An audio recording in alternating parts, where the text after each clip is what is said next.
गौतम स्कंद द्वितीय अध्याय अष्टम राजा परीक्षित द्वारा पूछे गए प्रश्न श्लोक संख्या 23 शब्दार्थन और तात्पर्य डिवाइन ग्रेस इसी भक्तिवेदांत स्वामी प्रभुपाद के द्वारा। यथात्मतंत्रो भगवान विक्रीडत्यात्म मायया विसृज्य वा यथा मायाम उदास्ते साक्षीवद विभु। शब्दार्थ यथा जिस तरह आत्मतंत्र स्वतंत्र भगवान श्री भगवान विक्रीडति लीला करते हैं आत्ममायया अपनी अंतरंगा शक्ति से विसृज्य त्याग कर वा भी यथा वे जिस प्रकार चाहते हैं मायाम बहिरंगा शक्ति उदास्ते रहता है साक्षीवत साक्षी की तरह विभु सर्वशक्तिमान। अनुवाद स्वतंत्र भगवान अपनी अंतरंगा शक्ति से अपनी लीलाओं का आस्वादन करते हैं और प्रलय के समय वे इन्हें बहिरंगा शक्ति को प्रदान कर देते हैं और स्वयं साक्षी रूप में बने रहते हैं।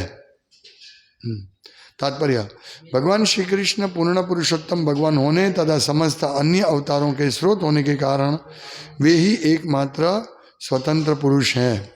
वे अपनी इच्छानुसार सृष्टि द्वारा लीलाओं का आस्वादन करते हैं और प्रलय के समय इन्हें बहिरंगा शक्ति को प्रदान कर देते हैं। केवल अंतरंगा शक्ति से ही वे पुतना का वध करते हैं। यद्यपि वे माया यशोदा की गोद में लीलाएं करते हैं। जब वे इस संसार से प्रयाण करना चाहते हैं तो वे अपने ही वंश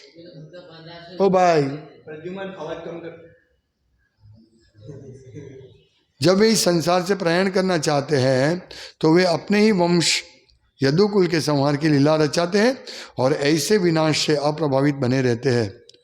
जो कुछ घटित हो रहा है उसके साक्षी हैं तो भी उससे उन्हें कुछ लेना देना नहीं। वे सब प्रकार से स्वतंत्र है। शुद्ध भक्त को यह सब अच्छी तरह जानना चाहिए। इसीलिए महाराज परीक्षित ने पूरी तरह जान लेने की जिज्ञासा प्रकट की। ओम अज्ञानतिमिरान्धस्य ज्ञानाञ्जनशलाकया चक्षुरुन्मीलितं येन तस्मै श्री गुरुवे नमः। श्री अद्वैत गदाधर शिवासादि गौर भक्तवृंद। हरे कृष्णा कृष्ण कृष्ण हरे हरे हरे राम राम राम हरे हरे। हरे कृष्णा। आत्मतंत्रो भगवान भगवान स्वतंत्र है सबसे। एकमात्र वही स्वतंत्र है और कोई स्वतंत्र नहीं है। प्रभुपाद लिखते हैं कि भगवान श्री कृष्ण पूर्ण पुरुषोत्तम परमेश्वर होने तथा समस्त अन्य अवतारों के स्रोत होने के कारण वही एकमात्र स्वतंत्र पुरुष है। वे अपनी इच्छाओं के अनुसार लीला करते हैं।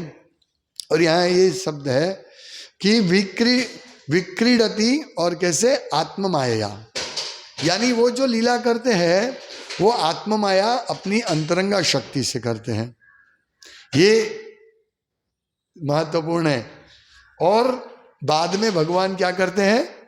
विसृज्य वा यथा माया उदास्ते माया मुदास्ते, फिर माया को दे देते हैं प्रलय काल में। विसृज्य यानी जब उसका प्रलय होता है अंतरंगा शक्ति मतलब इसको त्याग कर देते हैं, वे बहिरंगा शक्ति को उदासते रहते हैं, सौंप देते, साक्षी होता और फिर वो साक्षी बन जाते।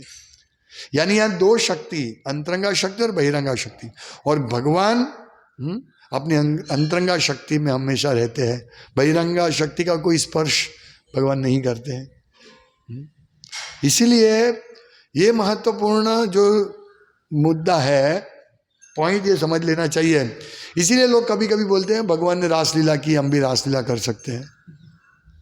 लेकिन भगवान ने रासलीला की, उससे पहले पुतना अगा बका सबका वध किया था, गोवर्धन धारण किया था रासलीला से पहले। वो अगर आपकी इतनी शक्ति है, जैसे यहाँ यथात्म तंत्रो भगवान आत्ममाया अपनी अंतरंगा शक्ति से कार्य करते हैं। हमें ये समझना चाहिए। ये समझने में लोग भूल करते हैं। इसीलिए वो कृष्ण को इस सामान्य मनुष्य मानते हैं, या बोलते हैं कृष्ण जैसा कोई मनुष्य नहीं है, वो तो ऐसा कौन हो सकता है, क्योंकि उनको मालूम नहीं कि भगवान क्या है। ऐसा कैसे कोई गोवर्धन कैसे धारण कर सकते हैं। ये जो कभी कभी ऐसे मूर्ख लोग हैं तथाकथित, वो धर्म का भी प्रचार करते, लेकिन वो लोग मानते नहीं है कि भगवान कृष्ण जैसी कोई व्यक्ति है। तो ऐसे कैसे हो सकता है, वो ऐसे सोचते हैं, लेकिन वो देखते नहीं है इतना भारी समुद्र, इतना भारी पर्वत, ये सब पृथ्वी पर है, वो धारण करके रखे शेषनाग, जो भगवान के एक अंश का अंश है, कला है भगवान की, वो धारण करके रख सकते। तो भगवान के लिए गोवर्धन धारण करना क्या बड़ी बात है। भगवान की एक शक्ति से भूकंप आ जाते हैं और सब लोग बहुत बड़ी बड़ी बातें करते, भगवान नहीं है, हम भगवान को नहीं मानते, हम ही भगवान हैं, सब भूकंप आएगा, सब भाग जाएंगे, हैं? जब भाग जाएंगे भूकंप आएगा तो, और बोलते भगवान नहीं है। और इस भगवान के लिए भूकंप में लाखों लोगों को एक ही क्षण में मार देना कोई बड़ी बात नहीं है, लेकिन वो ऐसा कार्य नहीं करते, वो माया अंतरंगा शक्ति बहिरंगा शक्ति को दे देते हैं। तो भगवान पुतना राक्षसी को मारते हैं जब वो माता के कोख में थे, कोख में मतलब 2 दिन के थे, और पुतना राक्षसी को मार दिया 2 दिन में। तो ये ऐसे लगे कि तो बच्चा है, इतना छोटा बच्चा कैसे मार सकता है। तो ये प्रभुपाद कहते हैं कि केवल अंतरंगा शक्ति से ही वे पुतना का वध करते हैं, यद्यपि वे माता यशोदा की गोद में लीलाएं करते हैं। लोग समझे इतना छोटा बच्चा, लोगों की बात छोड़ो, ब्रह्मा जी विमोहित हो गए, ये छोटा बच्चा ये भगवान है क्या, है? इंद्र विमोहित हो गए। तो ये भगवान की अंतरंगा शक्ति को नहीं समझ सकते हम कि भगवान किस प्रकार से कार्य करते हैं। तो ये भक्तों को जान लेना बहुत आवश्यक है। इसीलिए प्रभुपाद कहते हैं कि शुद्ध भक्त को ये सब अच्छी तरह जान लेना चाहिए, क्योंकि भगवान हमारे साक्षी है। यहाँ लिखा है साक्षीवद विभु, माया मुदास्ते साक्षीवद विभु। वो माया को सौंप देते और साक्षी के रूप में वो बने रहते, वो कुछ और नहीं करते। ये समझिए 2 बात, कि एक तो भगवान अपनी अंतरंगा शक्ति से लीला करते हैं, यदि महात्मानस्तु माम पार्थ दैवीं प्रकृति में आश्रित, जो देवी प्रकृति में आश्रित रहते हैं वो भगवान की इस लीला को समझ सकते हैं। भजन्त्य अनन्य मनसो, भजन अनन्य भाव से भगवान को भजते हैं। ज्ञात्वा माम भजन्त्य अनन्य मन से ज्ञात्वा माम भूतादि, ऐसा कुछ है। महात्मानस्तु माम पार्थ दैवीं प्रकृति माशति भजन्त्य अनन्य मनसो ज्ञात्वा माम, नहीं, वो मुझे सभी जीव के ये समझते हैं, मूल समझते हैं। तो ये इस प्रकार समझ के अंतरंग शक्ति में रहकर महात्मा भगवान की इस लीला को समझ सकते हैं। जब भक्त नहीं होते हैं तो ये उनको भगवान उनके लिए सिर्फ साक्षीवत रहते हैं विनाश। क्योंकि यहाँ लिखा है ना कि प्रलय के समय भगवान इन्हें बहिरंगा शक्ति को प्रदान कर देते हैं और स्वयं साक्षी रूप में बने रहते हैं। यानी लीला जो भगवान का स्मरण करते हैं, जो भगवान की अंतरंगा शक्ति के आश्रय में चले जाते हैं, उनको ये प्रलय के समय उनको रहना नहीं पड़ता है, वो भगवान को अपने साथ ले जाते हैं। ये है। और ये कनेक्शन अगर भगवत गीता में देखिए इस श्लोक का, तो जो दिव्य शक्ति है, वो है ना, जन्मे कर्मे चमे दिव्यम एवं यो वेत्ति तत्वतः त्यक्त्वा देहम पुनर्जन्म नहीं थी, उसको पुनर्जन्म नहीं होता। कौन ये भगवान की लीला समझते हैं, वो उसका पुनर्जन्म नहीं होता। चाहे वो लीला अगासुर बकासुर पुतना इत्यादि असुरों का वध करने की लीला हो, रासलीला हो या इस ब्रह्मांड के सर्जन की लीला हो। इसीलिए भगवान कहते हैं कि जन्म कर्म चमे दिव्यम, मेरे जन्म कर्म दिव्य हो समझो। तो हमको ये यथा माया मुदास थे, हमको माया के दर्शन नहीं करना पड़ेगा। हम नहीं तो हमको माया का दर्शन करना पड़ेगा, या तो माया या भगवान की शक्ति, भगवान। तो हमें ये समझना है, नहीं तो भगवान फिर साक्षीवत बन के रह जाएगा। अभी देखिए भगवान साक्षीवत ही है वैसे, जैसे श्वेताश्वतर उपनिषद में है कि भगवान हृदय में रहते हैं आत्मा के साथ, और जैसे एक वृक्ष में दो पक्षी, ऐसे भगवान एक पक्षी जीवात्मा दूसरा पक्षी हो, एक ही हृदय में एक स्थान पर बैठे हैं। लेकिन जो दूसरा पक्षी यानी आत्मा जो है, आत्मा पक्षी रूपी आत्मा, वो सिर्फ फल चखता है और परमात्मा उसको देखते रहते, साक्षीवत रहते हैं। लेकिन जब भक्त भगवान की अंतरंगा शक्ति में कार्य करते हैं, यानी भक्ति में ही सेवा करते हैं, भगवान का नाम जप करते हैं, तब परमात्मा उनको, परमात्मा का मार्गदर्शन उनको समझ में आता है।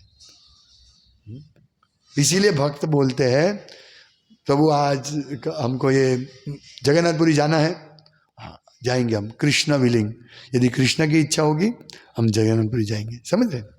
तो एक हमेशा कृष्ण से मार्गदर्शन प्राप्त करते हैं भक्त, और जो भक्त होते हैं उसको भगवान कितना भी मार्ग, उनको भगवान का आवाज नहीं सुनाई देता है। यह है अंतरंगा शक्ति और बहिरंगा शक्ति के प्रभाव में रहने वाले व्यक्तियों का फल। जैसे हमने कल देखा कि मनुष्य में दो प्रकार के व्यक्ति हैं, एक धर्म का आस्तिक और एक नास्तिक। एक धर्म का अनुसरण करने वाला और दूसरा धर्म को नहीं मानने वाला। और धर्म का अनुसरण करने वाले में भी दो प्रकार है, एक भक्ति सेवा करते और दूसरे कर्मकांड इत्यादि। तो ये बहुत कम लोग हैं जो भक्ति मार्ग पे आगे चलते हैं, जो भगवान की अंतरंगा शक्ति के मार्गदर्शन में है। वो लोग इस प्रकार की लीला समझे। इसीलिए हम लोग देखते हैं भगवत गीता में जो, अभी ये भगवत गीता में जो समझाया है, इसका कनेक्शन भागवत में कैसे है। भगवत गीता में एक श्लोक में समझा दिया है कि जो मेरे महात्मानस्तु, यानी दो चार श्लोक है कि भाई महात्मानस्तु माम पार्थ दैवीम प्रकृति माश्रिता, जो मेरे आश्रय में रहते वो हमेशा मेरा भजन करते रहते हैं और वो लोग मुझे समझ सकते हैं। ज्ञात्वम भूत आदिम अव्ययम, मुझे भूत का सभी जीवों में आदि समझते हैं और अव्यय में समझते। तो ये अंतरंगा शक्ति के आश्रय में रहेंगे तो ही ये समझ सकेंगे, नहीं तो बहिरंगा शक्ति, जो बहिरंगा शक्ति में आश्रय में रहना यानी खाओ पियो मौज करो, कोई परवाह नहीं आगे पीछे देखने का नहीं, क्योंकि माया है ना बहिरंगा शक्ति। वो बोलते यार तुम इतना अच्छा खाना पीना, शराब, कितना मजा आता है शराब, क्या तकलीफ आती है शराब पीने में, तुम किसी को नुकसान थोड़ी, घर में बैठ के पियो।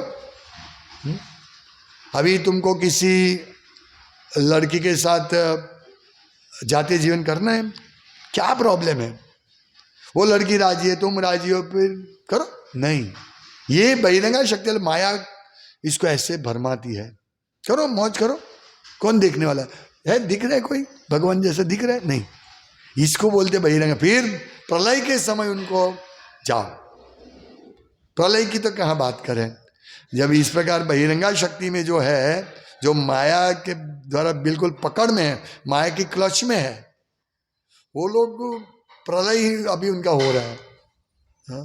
थोड़ा सा सुख करने के लिए, प्राप्त करने के लिए उसको कितना बड़ा दुख झेलना पड़ता है। प्रभुपाद कहते हैं कि जातीय जीवन वेद हो या अवेद, यानी इलिसिट सेक्स हो या धर्म शास्त्र के अनुसार हो, फिर भी उसमें बहुत बड़ी झंझट है। जातीय जीवन करने से बच्चे उत्पन्न होंगे और बच्चे को जीवन के अंत तक पालन पोषण करो, हम बूढ़े हो जाएंगे तो फिर बोलेंगे भाई बच्चे लोग मैंने पूरा जीवन पालन पोषण किया, अभी मुझे रिटायर होने दो। नहीं नहीं पिताजी, आप कैसे रिटायर हो सकते हैं? तो ठीक है, मुझे भगवान के लिए मंगल आरती में जाने के लिए जाने दो। नहीं नहीं, आप कैसे जा सकते हैं? हाँ, अभी तो हम लोग विवाह ने, हमारी शादी होने वाली है, हमको पैसा चाहिए, वो अंत तक पिताजी से मशीन की तरह काम करवाएगा। ये है इस भौतिक जगत की कहानी। तो ऐसे मतलब हम जाते जीवन अपनी करके ऐसे पुत्र उत्पन्न होते हैं तो वो भी अंत तक परेशानी है उसमें। इसीलिए हम लोगों को समझना चाहिए कि, और अवैध जातीय संघ की तो बात ही क्या करें। इसीलिए हम लोगों को समझना चाहिए कि हमें भगवान की बहिरंगा शक्ति से दूर रहकर भगवान की अंतरंगा शक्ति में कार्य करना चाहिए। वो ही है भक्ति, भक्तिमयी सेवा। कल महाचंद्र ने बहुत अच्छा पॉइंट बताया कि भाई लोगों को सेवा करने के लिए बोलते मुझे ये सब सेवा करने की, वो नहीं देखता है कि ये श्लोक में परीक्षित महाराज कह रहे हैं कि बहिरंगा शक्ति की बात बताओ, अंतरंगा शक्ति की लीला बताओ, प्रश्न पूछ रहे। तो यही बात है कि हम यदि ऐसे सोचते हैं कि मुझे ये सब सेवा एक ही सेवा मुझे करते रहने का, तो फिर ठीक है, ये अंतरंगा शक्ति की सेवा है। हाँ, अंतरंगा शक्ति के गाइडेंस में तुम जाओ बहिरंगा शक्ति की सेवा करो, कौन रोकता है तुमको? क्योंकि यदि हम सेवा नहीं करेंगे भगवान की तो माया की सेवा करनी पड़ेगी, ये हमें समझना है। इसीलिए कोई भी सेवा हो ऐसा नहीं सोचना चाहिए, चाहे आपको कुकिंग की सेवा और कुकिंग जीवन भर करना पड़े, क्या प्रॉब्लम है? क्या प्रॉब्लम है? चाहे मुझे पोछा मारना, जीवन भर पोछा मारना पड़े, क्या प्रॉब्लम है? हम किसके लिए पोछा मार रहे? भगवान के लिए मार रहे, तो हम अंतरंगा शक्ति में तो रहेंगे ना। फिर मैं सोचेंगे अरे छोड़ो पोछा नहीं मारते, कोई और पोछा मारेगा और मैं थोड़ा आराम विश्राम करूंगा, तो विश्राम हो जाएगा उनका।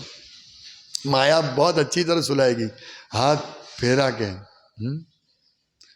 प्रारंभे अमृत, अमृत लगेगा, हाँ मजा आ रहा है, माया हाथ घुमाएगी, लेकिन अंत विष होगा। इसीलिए हम लोगों को ये समझना है कि किस प्रकार भगवान स्वतंत्र है और उनकी अंतरंगा शक्ति क्या, बहिरंगा शक्ति क्या है। तो इसीलिए वो प्रश्न पूछ रहे हैं। और भक्तों ये सब जान लेना चाहिए और जिज्ञासा प्रकट करनी चाहिए हमें कि भाई मुझे क्या करना चाहिए, क्या नहीं करना चाहिए।